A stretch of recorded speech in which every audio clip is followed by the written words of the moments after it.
All right, it's happening tomorrow. Apple's event with the iPhone. I haven't been excited for a phone release in a while. From Samsung to Google to Apple, they haven't really done anything with their last three cycles. If we go back all the way to the iPhone 12s to the most recent iPhones, really nothing major has occurred. I think right now with this new set of iPhones coming out, there's really going to be a shift, and I'm excited to see it. Two things I'm most excited about is the iPhone SE. That's supposed to get an upgrade, allegedly. So looking at some of those leaks, if they pull this off, this is legitimately going to be the phone of the year. Because if we could get this phone with all the capabilities it has, essentially it's going to be more powerful even than your prior phone from last year with the iPhone 15. Think about that. The iPhone SE, the new low-end model, is going to be more powerful, potentially, than the last year's iPhone 15. That's because it's supposed to get the same chips that the iPhone 16s are going to get. And the idea here is that they want to bring Apple Intelligence forward, and they're going to give their whole lineup chips that are capable of doing that. So you're getting a very powerful phone equivalent to the other lineup, to the other phones on the lineup, right? With the iPhone 16. And you're going to get all the new features with the action button, that everyone loves, right? It's pretty cool. But there's also supposed to be a new button, the capture button. And the iPhone SE is going to get that apparently also. Now, that's crazy. If they put all of this, if they pull this off, all of the leaks and rumors are true, I'm telling you, the iPhone SE is going to be the best phone that's come out in the last 5 years. The reason for that is because the iPhone SE is usually on the cheaper end. So if we can get this phone under $500, ooh, under $500 for the iPhone SE with all of those capabilities, more. Even better yet, if we can get that in 256 gigabytes of storage for under 500. Okay, let's go up 600. Let's not be too crazy, right? 600 or under. Oh my goodness, that is going to be the phone to have. I can see probably 700 for the 256. I hope. Or they might do 120, what is it, 124? They might do 124 gigs for 700 and make the 256 800. Is it terrible? No, but, to really make this a blockbuster, to really make this the phone of the year, I think 500 to 600 is where it should be.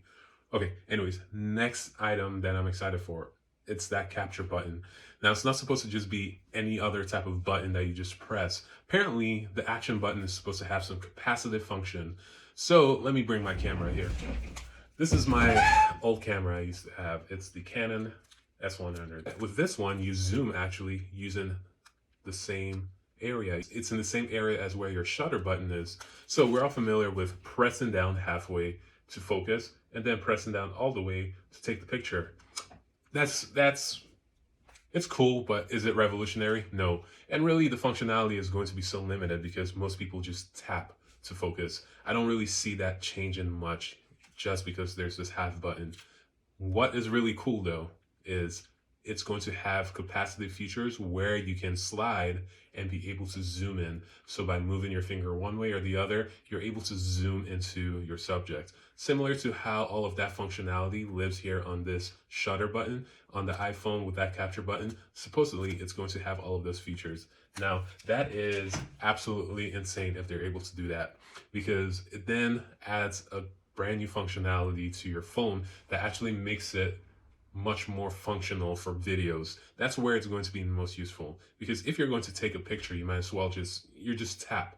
But where this becomes more useful, I think, is with the videos, because when you're recording a video and you want that smooth zoom in, or you're doing some panning, that requires a little more finesse that you don't get with just zooming in, right? If you're just zooming in like this on your phone, or if you're tapping, each time you're tapping, it's kind of shaking your phone. So with that smoothness right there, oh, that is going to be so crisp. That zoom feature is going to be so crisp if you're doing that. And Apple is trying to make the iPhones a pro camera, something that you can use to make videos high quality videos. And I think this adds that functionality. If they put that zoom feature, it's going to be great. Imagine if you can also route that to be able to change focus, right? So initially, right now with cinematic mode, you have to tap what you want to have that focus. What if you're able to use that to change your focus?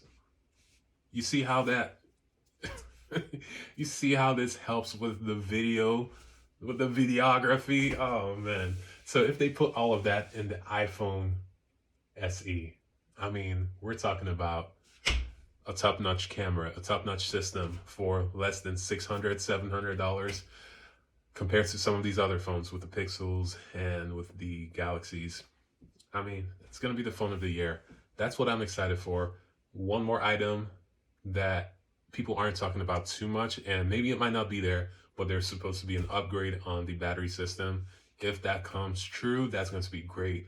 I say this because this is the worst feature of modern day smartphones. We have all of this functionality.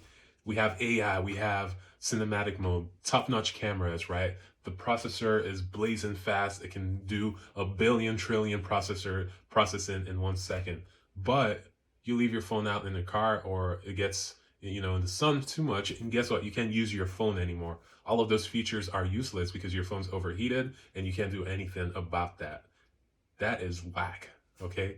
Or you are recording a video and then your battery dies out.